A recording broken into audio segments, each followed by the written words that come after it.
Hello, everybody, and welcome to another episode of the Paws for Maw Tail Pawdcast. I'm your host, Shepherd the Leopard, or Shep the Snep for short. I'm here today with the majestic Kanjon. And we've had Kanjon for a few episodes now, so if you've been enjoying this series with Kanjon, please hit the like and or subscribe button for us. Do it. We've talked about Kanjon's life growing up. We've talked about Kanjon being introduced to the furry fandom. A little bit about like your experience with being asexual, having ADHD, and then about learning how to art. And we're going to focus more on the art side of things because you have Learn How to Draw Art YouTube, where you kind of go and you give people your hot takes, some general information about what it's been like for you learning how to art and how others can kind of apply that to their arting practice. So do you want to talk a little bit about your experience developing that YouTube channel, what it's about, and just some of the different fun things that maybe people don't know about it? That one was almost like a significant life change in what I do for that.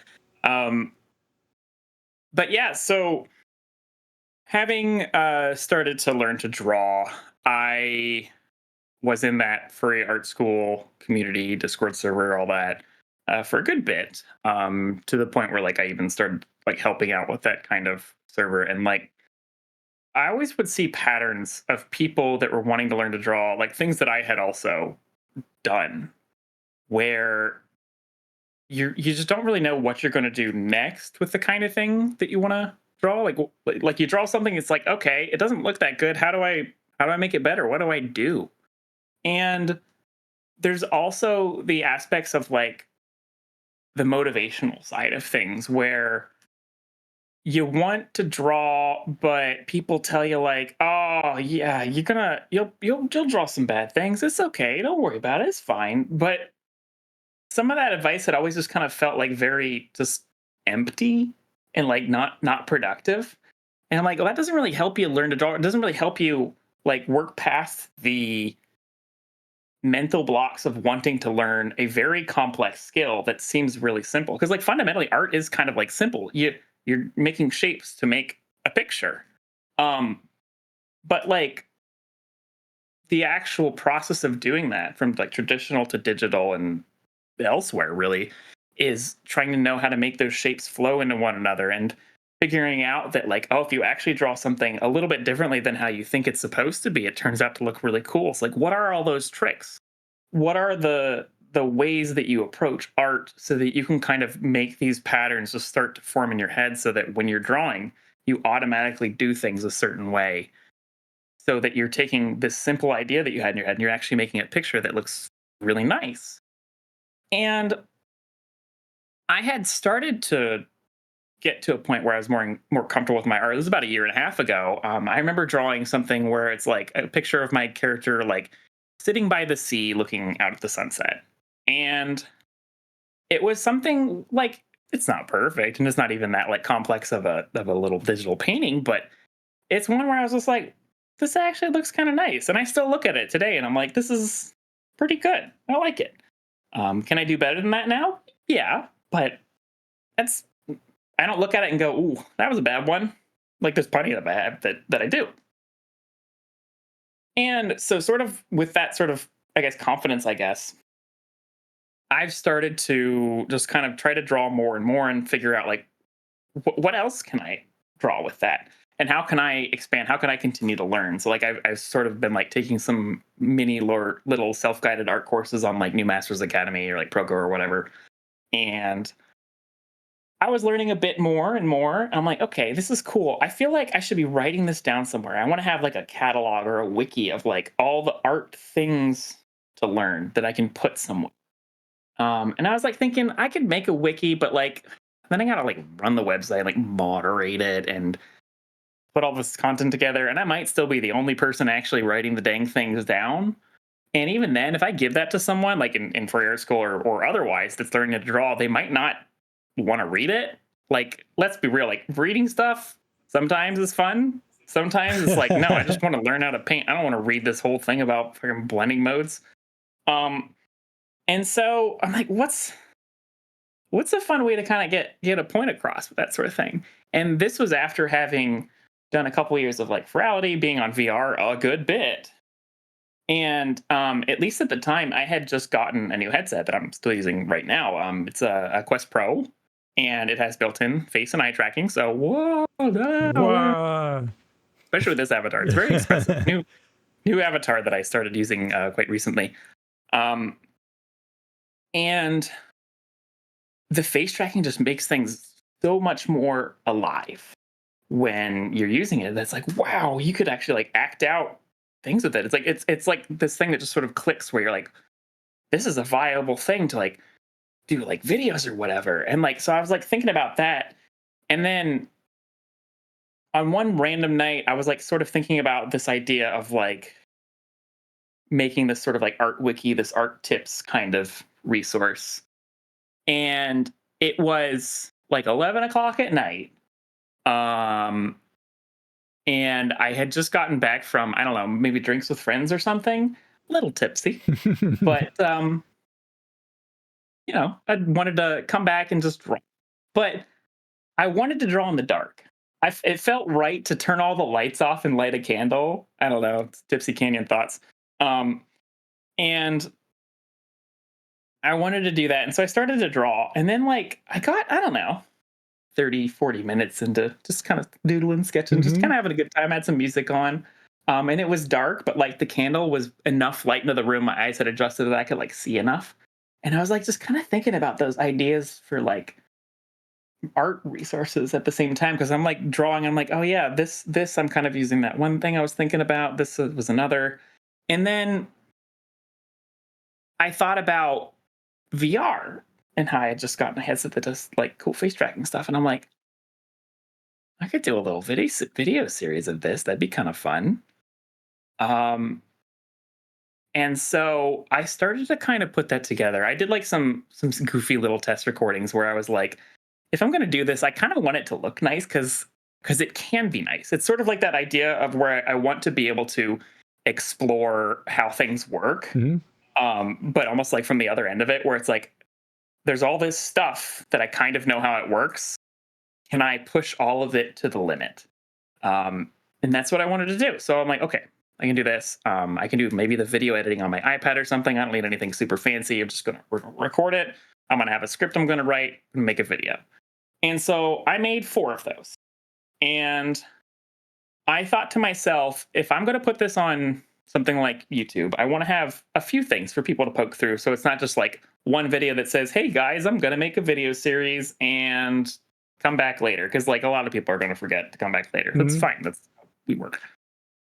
So I wanted a few things on there. So I had 4 videos. The first one was like sort of the welcome thing with my like sort of stated goals and like what I hope people can get out of something like this, like sort of ADHD-esque short videos. I didn't call it ADHD at the time because I didn't know that I had it really officially, but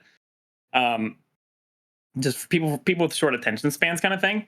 And then I had a video about like basically describing one of my initial thoughts, which is like anyone can learn to draw, which is very, very true. Like it is literally just a skill you develop. It's like if you want to learn to play piano, you can do it. You can practice it and do it. Same with drawing. It's not a creative brain kind of thing. It is a thing where if you do the motions and you figure out like how things start to look and you put in the time and the practice, you can learn to draw. You can do it.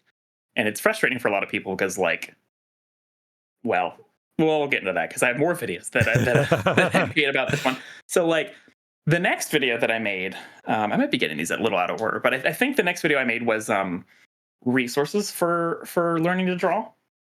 And it was just kind of like naming basically like 3 or 4 websites of like things that I thought were cool that you could use to learn to draw with, to start from nothing. One was Drawbox, which I kind of talked about with like the caveat that like you should do this, but you should also have something fun that you want to draw. And they actually say this on their website now. They didn't always do this, but they say basically like part of your assignment with Drawbox is to spend more than 50% of your time doing something fun with it. And they even say ignore all the rules, ignore all the things that we've told you, just draw anything like that you want to draw and do that. Because if you're only doing this, you will burn out. And they're very true because I did that. And then I also mentioned like Proco, and I think I mentioned Force Drawing by Mike Matese, which is a very good drawing series on like drawing the human form in such a cool way. And I think I also said his name wrong in that video. It still haunts me, but whatever. Fine. Old videos. And then I mentioned like New Masters Academy, which paid subscription kind of art school type thing. The prices have gone up a little bit. It's not like outrageous, but it's also a little expensive that I don't necessarily use it that much anymore. But it also has like admittedly given me so many resources and tips on like what I should focus on. So like it's been super valuable to me. So I put a little video together of that. And so there's like a few like 1 to 2 minute videos. Like I did these in really short bursts because I'm like, I don't know what I'm going to write for these. It's just bang, bang, bang. And then the last one I did was like a thing about how you should draw bad art. And basically what I was talking about earlier, where I'm like, yeah, people give that advice about, oh, it's, it's going to look bad sometimes. It's fine. And I think that's counterproductive. I think that you should go into art saying to yourself, all right, today we're going to draw 10 pieces of bad art and maybe one of them will accidentally be good. That is how you learn, both in how you like adjust your visual skill to recognize good and bad art and see what you did wrong.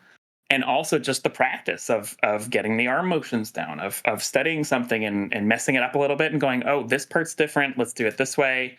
You don't even have to improve with every drawing. Like you're not going to. It's going to be up and down for a lot of time. Is that kind of just you're trying to help people set realistic expectations about what their art is going to be and to not feel bad about that? Because when we're all starting to learn something, it's going to be garbage. Yeah. and to not like worry it so much about that. Exactly. To like confront it head on and say, yes, I'm making bad art and that's part of it. Because like you look at artists online and they only show the good stuff. They only ever post the good stuff.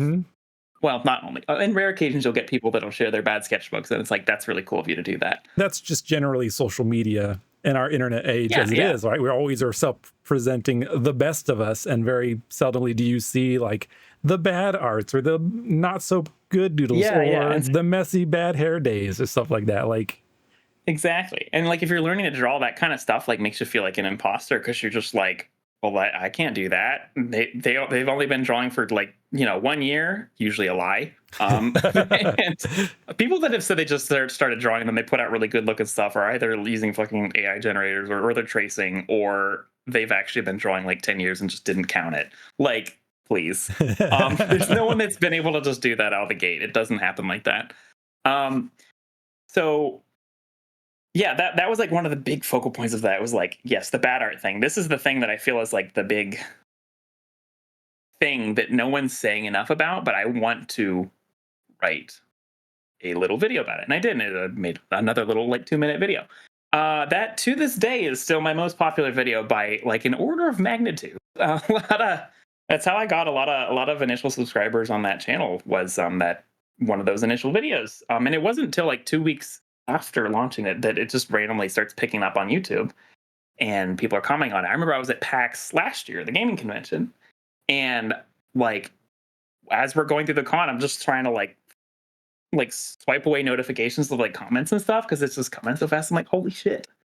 And of course, like as things are with YouTube and the algorithm and everything, that does not last. Like I have gone back to basically the pace that I was sort of expecting to start with. I have not had a video blow up like that. I've had a couple that have been a little more popular, but it's like, I understand that. And I'm going to make things, just with the same kind of pace that I wanted to. And kind of going back to that night where I was sort of writing down these ideas with by candlelight, pretty much. I wrote down about 40 of them. And I was like, well, this will maybe last me a year or something. We can see where it goes.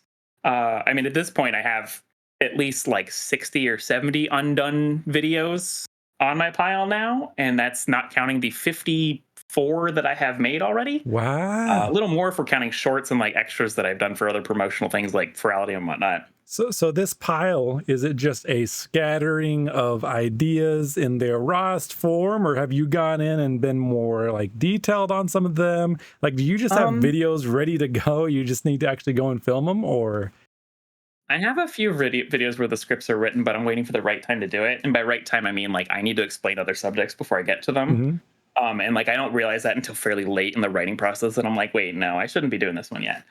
So there's a few of those, like 3 or 4, but most of the videos in that pile are like a 8 to 10 word thought, and it is on a card, and it's on like this visual like 2D board kind of thing that I have on a note taking app called Obsidian. And they're just I kind of have several piles of cards of sort of related things. Like some of them are related to like social media, some of them are more about like the actual tactical parts of learning to draw. Some are resources, some are my opinions, some are a mini series I want to do about how to make a VR video thing. And so like there's a lot of that kind of stuff. Mhm. I even sort of had the Bob Ross thing I did as an April Fool's joke, I guess, as one of those cards. Which for context on that, I basically spent I think about 30 minutes painting in a application called Vermilion VR with a Bob Ross kind of wig stuck to my head. And I just tried to channel Bob Ross isms, and I ended up just going into a giggle fit for most of it. And I actually really liked that one. That was very fun. I want to do more of those. I want to kind of do live streams, but like I have to find the time and all that. I'll get to it though. Mhm. It's like even that one had a card, and I all I do is I scoot those along the cards. The ones that I have far to the right are the ones that I'm probably going to do soon, and then I have like a sort of a column. There's just a card that says like in progress, and these are the ones that I'm writing. Those ones I turn into full documents that have like a template that I've put together, and I'll like fill that out and type out my script. And I've even gotten things together to the point where like I can copy paste things out of that use some of the like data about that note to make my YouTube description, make the little website thing, help me make my little thumbnails and all that stuff. So I've sort of optimized my flow, but it really did just start out with me just like typing thoughts onto cards. And a lot of those cards are still that. They're just random thoughts that I put down. Some of them are probably duplicates even, but like they're there and there's so much to pick from. And I'm glad I did that in advance, because if I didn't, I feel like I would have just tried to chase like what I think people thought was popular. Because like I put out some videos where I'm like, this one's probably not going to do so well, but it's probably something that I still want to. I mean, it is something that I still want to talk about. It's probably something that's still useful to some people, and I want to do it. And a lot of the time, yeah, that's the case. It's like, that video is like, meh. Sometimes it's not. Sometimes those videos like people really like them. I'm like, oh, okay, cool. I still haven't really figured out the whole like what do people really like and click on. I have figured out that people definitely like the thumbnail you have can wildly influence the rate at which people click on and watch your video. Like that's like a super important thing at this point on YouTube, is having a good thumbnail. And unfortunately, that does mean sometimes doing like clickbait shock face type things. Like I try to not lean into that too much, but I want to make something that at least looks like, goofy or cute or adorable and has a accurate enough bit of text next to it to get you to go, oh, what's this? I want to see that. So, Um, what inspires these videos as you're sitting down? Is it just thoughts that come to you as you're doing the art process and you write it down? Do you sit yeah, down and just ideate sometimes? You're like, well, I need to come up with ideas for videos. Like, how do those prompts originate? the original prompts of like 40 or so were things that I was thinking about, advice that I was often giving to people on furry art school, of like things that people are asking about or things that people are maybe venting about. And I'm like, well, there's, you missed the thing about this. There's all these things that you're doing or could do, and like that'll help you with that. And it's like, and often people will be like, oh, okay, yeah, that makes sense. So I was like trying to catalog those. Most of them I just like thought of that one night when I was writing them all down. Some of them I went on to Discord and kind of searched around. I'm like, what have I been talking about with some people? And I'm like, okay, that's really just a few of them. Ever since then, I have never spent time to sit down and go, let's come up with new video ideas. They're either things where I'm in conversation with someone and I'm like, ooh, I want to do a video about that. Or I am just like in the shower and I'm just like thinking about random things, and maybe it's a fun, useful video that comes up. Maybe it's a goofy shit posty thing that I'm going to turn into a short, but I will get out of the shower when I'm done with the shower and put that on a card. And then that's how that pile has grown. And I've also sort of had, I guess, an advantage with like sort of bootstrapping from that original set of 40 of ideas, and that I've met so many artists, both new and like pretty skilled, that have like opened up about so many things in art that they've either struggled with or they've fought past. Like I've seen some artists like private sketchbooks where they're really fucking good artists, and they show me their sketchbooks of like something from like last week, and there's like actually bad art in there. I'm like, oh damn. So like you got your bad days too. And I was almost like thinking to myself, like, I feel like at a certain point in art, you're gonna just sort of make, generally decent stuff, and maybe some stuff's a little better. But like from what I've seen, like everyone still has those warm-ups that look like kind of garbo. But it's like that was like a really cool moment to me to see that. And stuff like that has sort of prompted me to like make a little more videos about that. I've done one about the sketchbooks thing. That was on Imposter Syndrome, I believe. Mm-hmm. Been a few of those now. And I've also had people just like ask questions in YouTube comments about either things they directly would love to see a video about, or like questions I might get on I don't know, Blue Sky or something, where people are like asking about like why this sort of thing doesn't work for them. I'm like, oh, you know what? That would be a good idea. And so like just pretty much organically from that, all of those videos have kind of come out of that. And I would say of the videos that I'm doing right now and like continuously releasing, probably about a third of them are sort of that original idea pile, and then the rest of them are like these new ones. Because like if I hear a good video idea in my head, especially if someone's sort of asking about it, I kind of want to make it like soon. And so I do. But I still want to sort of hit my backlog as well. So like I've had moments with both of those really where it's been useful.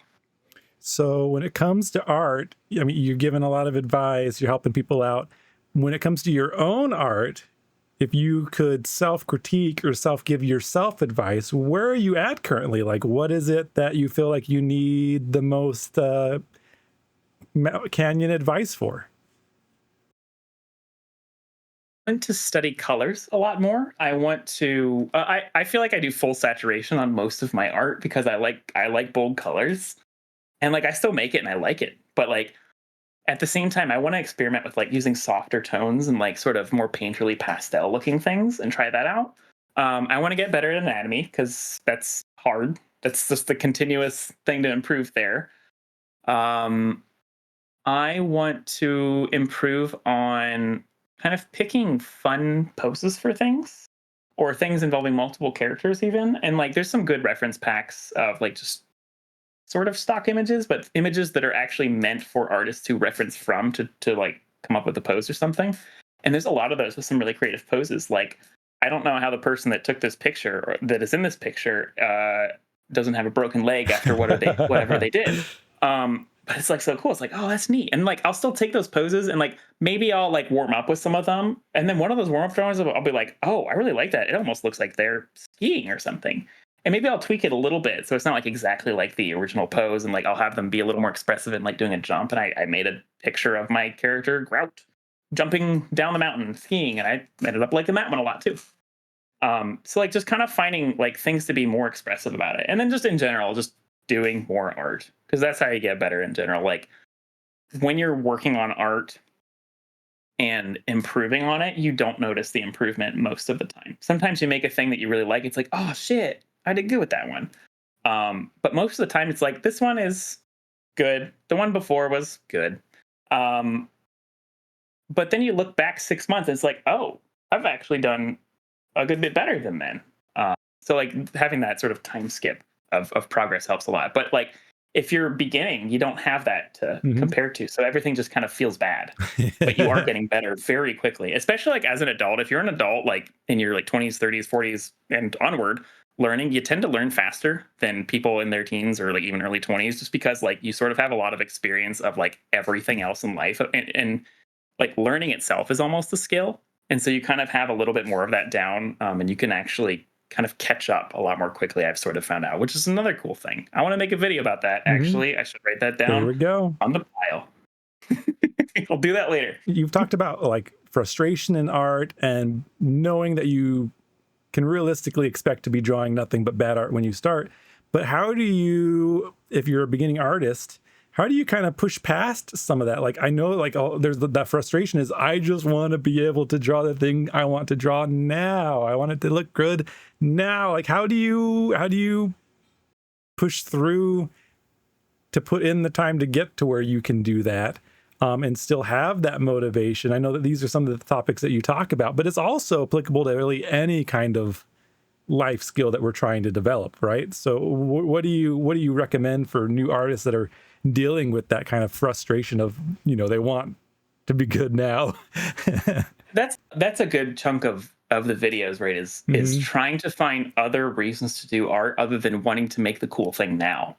Because like of course we all want the instant gratification, and like unfortunately that's probably why AI art has really, or art again, air quotes on that one, has really taken off with some groups of people. Is like, oh, they put a prompt in and it spat out an image and it kind of looks like the thing and it looks kind of neat. It's like, oh, okay, but caveats with all that is a lot of AI generated images kind of look samey and soulless. But yeah, and I did a video on that stuff as well, as like AI generated imagery will probably keep improving and start to look better. And so like there's even like that sort of split between wanting to learn to draw. Why bother learning to draw if I can have that instant gratification with AI generated pictures later when it gets better? But none of that will ever have the aspects of like that human emotion in it. And I'm not even speaking in like just sort of like the feel good kind of way. It's like in a hypothetical. It's like art is literally like putting your own effort, your own time and emotion into an art piece. And you do that with a prompt that's literally not there. And that's what a lot of people want out of their commissions, out of, I guess, art trades, out of the art that they make. And so trying to focus on that, the aspect of creation and producing an art piece, even if it takes a while to build up that skill or to even make a specific piece of art,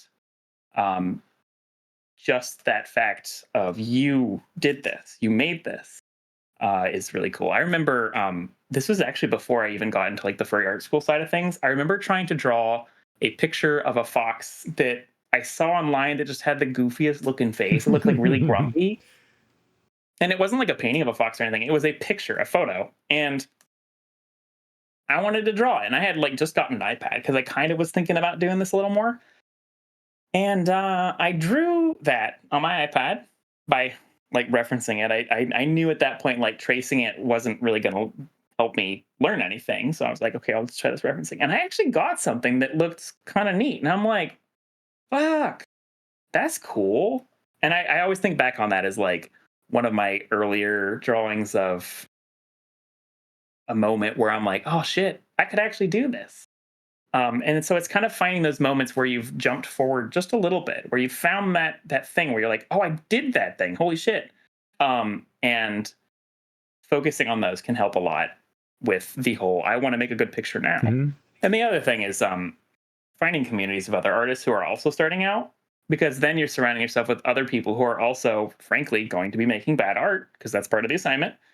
And you won't feel so like glum about all the popular artists making really good stuff, because you've got what's in front of you and you've got your other fellow artists also learning, and you're all making some messy stuff, but you're all improving a little bit.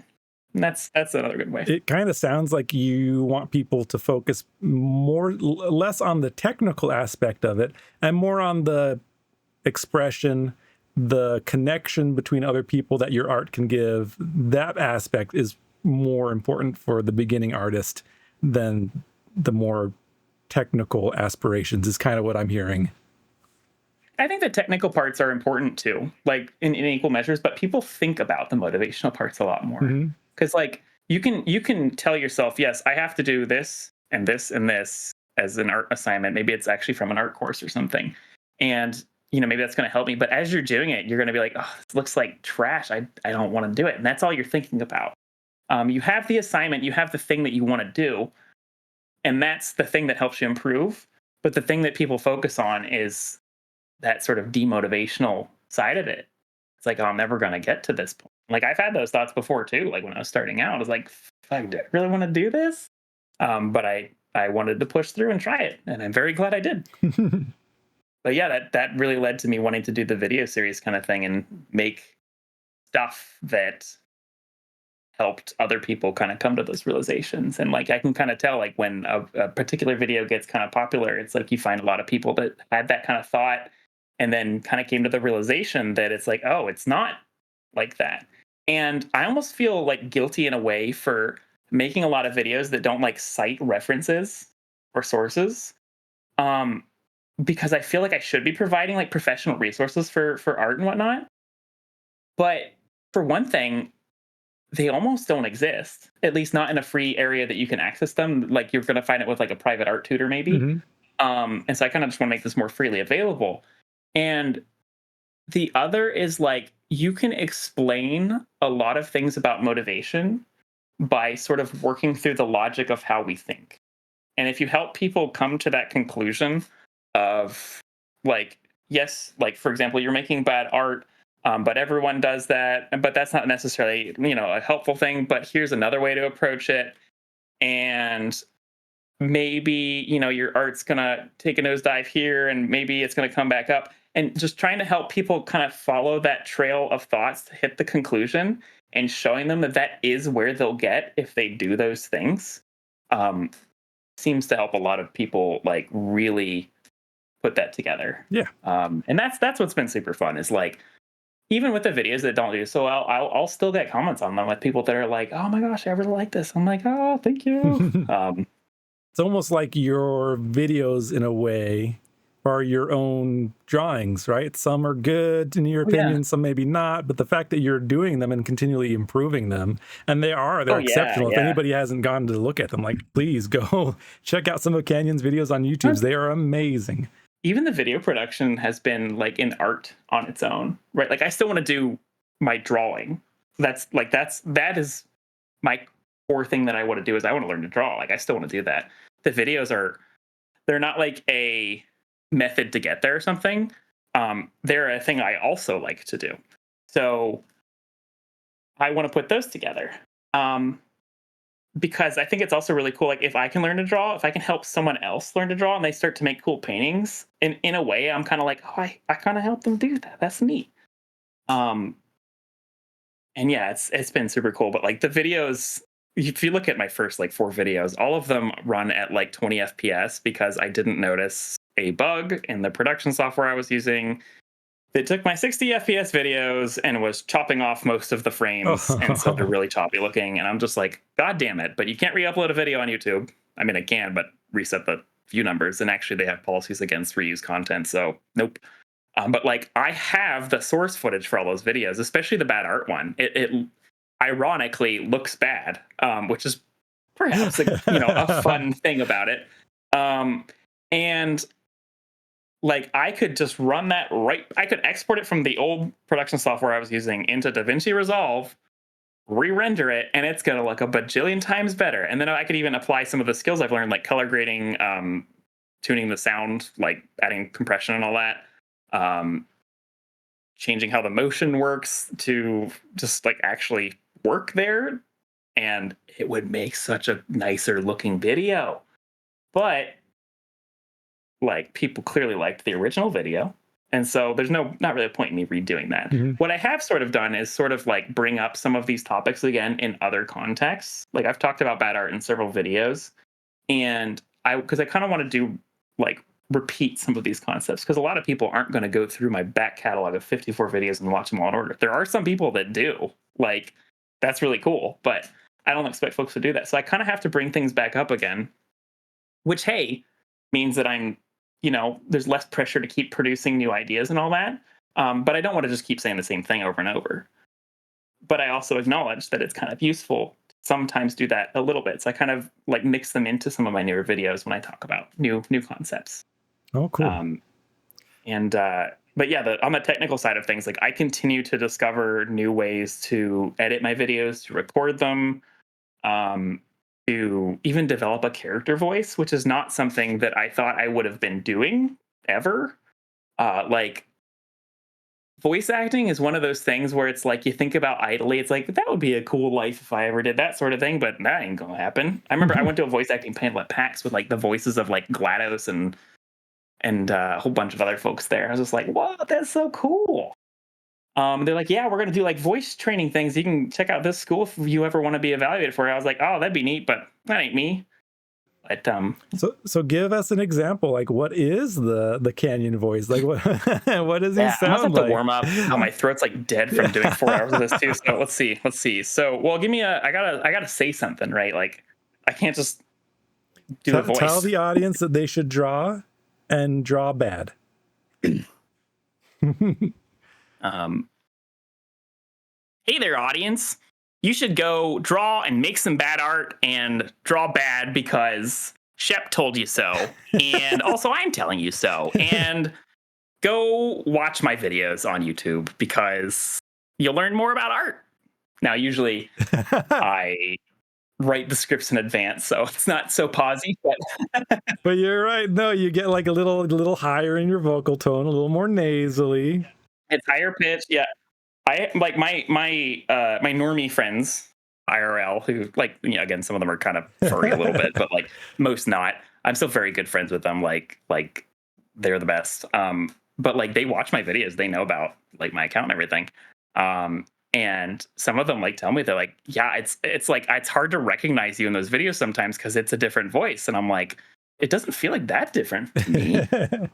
But that's really cool. And like I was over at Confuzzled again this year, and I was hanging out at a friend's house before we went down to the con, and hopped on Discord with some folks on Furry Art School actually, and was on a voice channel, and they were talking about the video series a little bit, and they're like, "Oh yeah, do the voice, do the thing, say a voice. thing, yeah, do the thing, say the line, Bart, or whatever." And I was like, all right, hang on, give me a second. And like my friend that was there was just like looking over at me like with a confused face. And then I like, spurted out some lines and like the little character voice and whatnot. He's like, oh, I didn't know you were like doing a specific thing for that. I'm like, yup. And that wasn't even something that I like intentionally developed. It was just me going through my videos. Like if you go through the first 10 videos I got, I'm kind of just speaking in this tone of voice. And there's one of the videos I did, I think it's the one about bad sketchbooks. Or at least having a shitty sketchbook that's not expensive because you don't want to value it too much. And the voice that I do for that is almost like too institutional, like instructive. Like I told friends that it sounds like I'm trying to record a narration demo for how to use your Bose Quiet Comfort headphones. Because I'm like, it sounds professionally good, but it doesn't sound fun. And I'm like, okay, maybe I need to, okay, let's tone this back. Let's try something else. And I tried other things with that. And I think by the time I got to a video about a daily drawing habit, I remember I filmed it on one of the boat worlds, which are always very cool. Boats are great. But that was the one where I sort of hit a character voice just by virtue of just trying a bunch of different things. And on that one, I hit that higher pitched tone where it's more energetic, and I'm intentionally going up and down in the tones of voice and all that. And I rendered it out. I listened to it. I'm like, oh shit, I kind of like this. And I started putting that up, and people seem to like that as well. I actually get a lot of comments about how people like my voice online. I'm like, oh my gosh. Ah. But yeah, that's been neat. Mm-hmm. Another like aspect of that, like of people's comments and whatnot. Like I do read them all. I try to remember to reply to all of them, but sometimes I'm sleepy when I see the comment and I just hit heart and then forget about it later. So I'm not leaving out, I swear. But like sometimes people will like find me in VR because like I'll just go on VR chat for random things like hanging out, right? Like I still like to be social on VR chat, not just to do the videos. And people will find me and like sometimes I'll be just having a conversation with them for 20 minutes and be like, by the way, I really like the videos. I'm like, oh, you know who I am? Fuck.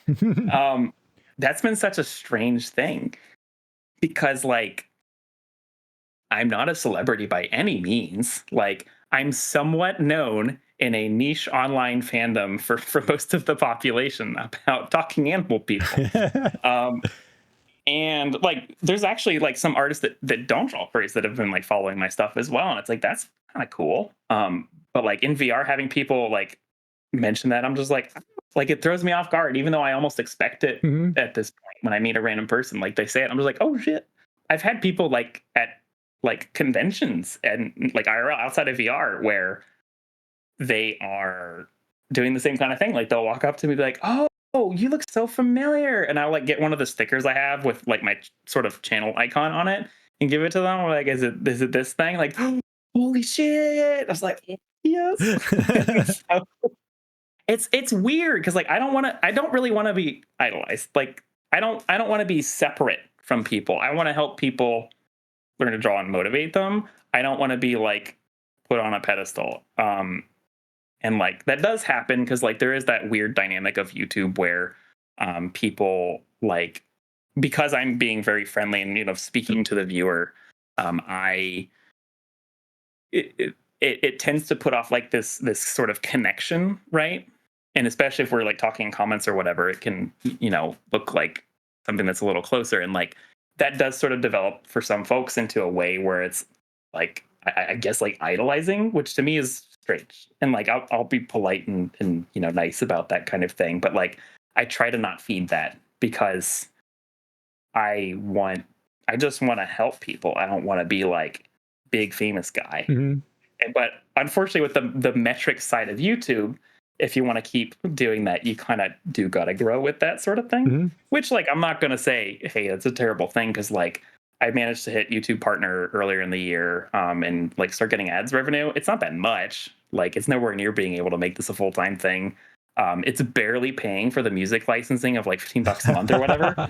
Um, but it's still like hey, that's cool. That's a start. I actually hit the milestone for doing that, which is somewhat rare on YouTube, and I'm going to keep going. And I've looked at other YouTubers who've done this for a long time, and some of them who are big now, they've had their channel for 10 years, and it took them 5 or 6 years before it really started to blow up. And I Mhm. look at mine, and the fact that it kind of got popular 2 weeks out of the gate, I'm just like, shoot, maybe I've got something here. So I'm gonna keep doing it. Do you feel like I know you don't like the adoration? One of those words. I know you don't seek after the praise, but do you find that being in a kind of a niche community, the furry community, allows for more opportunity for that? And does that like help with the motivation or the encouragement to contribute to that kind of a community? Oh yeah, like the comments and stuff absolutely help motivate me. Like I just melt when I hear it. But yeah, I don't like to try to like seek it out, I guess. It's yeah, it's I think most people would probably say that if they're making something great. Like there are some people that like crave fame and whatnot. And I think that's the wrong way to go about anything, especially if you're looking to get into art. Like if you're doing it because you want to be popular, you're not gonna go far with that. Um, you'll feel really sour. Even if you get popular with it, you will just keep wanting more. But if you do it because you find it neat and maybe you want to make some friends with it, yeah, that's a cool way to go about it. Yeah. So it sounds to me like you've had a really positive experience with the furry community, especially even though it's been a relatively short time. Is there any last comments you can think of, like how the community has influenced you for better or for worse? Um, Anything looking back now, like younger Canyon, what would younger Canyon think about furries and knowing where you are now and versus where you currently are? And like, what would you tell them like about the community and about the choice you've made to be in it? Yeah, gosh. Yeah, younger Canyon would not have known that this was going to happen. Like, holy crap. Like, even me of like a few years ago would not have thought I would have gotten this far into it. Me of a year and a half ago would not have known I have a fucking YouTube partner channel. Like, how the hell? Um, and like the me of 5 years ago would have not thought that I would have really gotten involved in the fandom. I think like not a thought that my priorities would have shifted from sort of technology to art, because like nowadays technology is just that's just a way for me to get paid so I can live and then do the art thing. and I want to help like sort of pay that back out to people, help them do things. Mm-hmm. That's just, it's neat. And for, gosh, I mean, like I have a fursuit now. Like that was something I did this year. But even a year ago, that was like just outlandish of a thought. Well, maybe not a year ago. I was trying to make one about a year ago, but I ended up just going, I'll just commission one. Yeah, it's maybe even like 2 years ago, I'd have been like, no, that ain't me. I'm just the online furry guy. But yeah, things keep escalating. So yeah, we'll see. But yeah, for folks that want to, get involved in art or even like, video production on YouTube, like, obviously the best advice is to just start. Like, don't try to plan too much. Don't try to research. Just try it, do it. And that's easy for me to say, and it's hard to actually do, which is why I made a YouTube video series that helps rationalize a lot of the thinking. But yeah, it's super cool to be able to do that and put that together. And I hope I can keep doing that for a long time. It's been fun. Yeah. Well, we really appreciate all that you have done and continue to do. Kanjon, you're heckin' amazing. And thanks for being on this podcast. Thank you for having me. Yeah. It's been fun.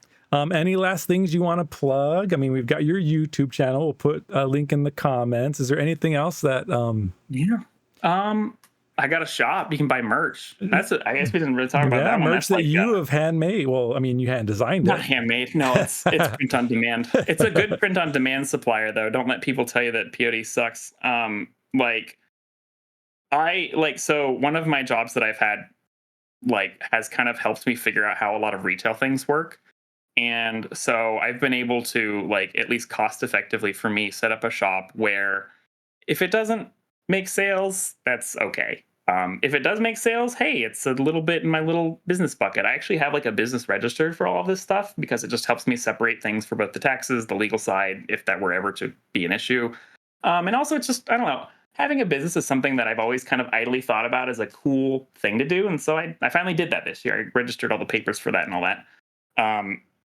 And so I was like, well, what am I going to do with this other than having YouTube income? Well, let's try a merch store. Yeah. So, I found a good print on demand supplier that makes just honestly pretty quality stuff. A little pricey, but it is what it is. Mm-hmm. I've made some mugs, little coasters that go with them of just goofy shit. The mug says make bad art, and it has a sort of shittily drawn but still kind of fun to look at version of my character on it. And it actually took me a while to make that version of it because I wanted to make something that looked bad but still fun. So that was actually kind of a struggle. And then I've also got what else is on there? I've got some hats that just recently was sold because you were wearing one. Oh my gosh, that's right. I was standing on the streets of Seattle waiting for a bus at 11 o'clock at night, and this random person walks up to me and is like, sorry to bother you, but where'd you get that hat from? And I'm just wearing a hat. It was one of the ones on my shop. It just has an orange fox on it. And there's a version with my Sona on it too. But I just was wearing the generic orange fox. And I was like, would you believe me if I said I made it? And they were like, oh darn, I was hoping to, try to get one. I've been looking for hats like that. They're fun, and I need things that'll fit my head. And I'm like, well, I have a shop. And I pulled a sticker out of my pocket and gave it to that guy, and he buys a hat. When I get home, I see that there's a new sale on my shop. I'm like, holy shit. And this is one of those stories where it's you post on Reddit and people be like, oh, and everybody clapped. It's I know it sounds fucking just too perfect, but it actually fucking happened. That's oh my God, that's so cool. And it's I don't expect grand visions for that shop or even my YouTube channel. Honestly, I just kind of want to, do something fun.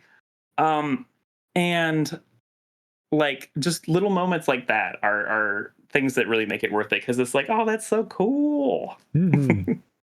So yes, I have merch as well. I want to try to make more merch. I haven't really done that in a few months.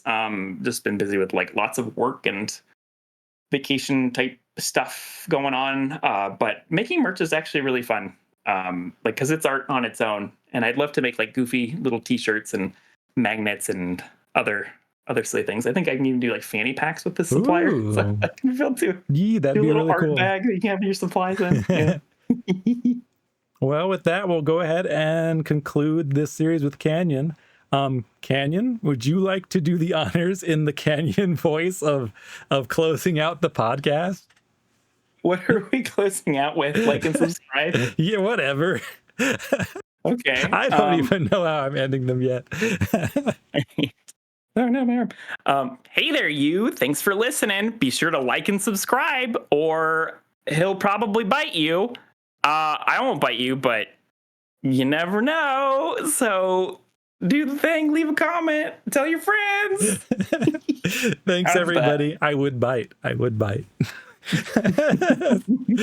What?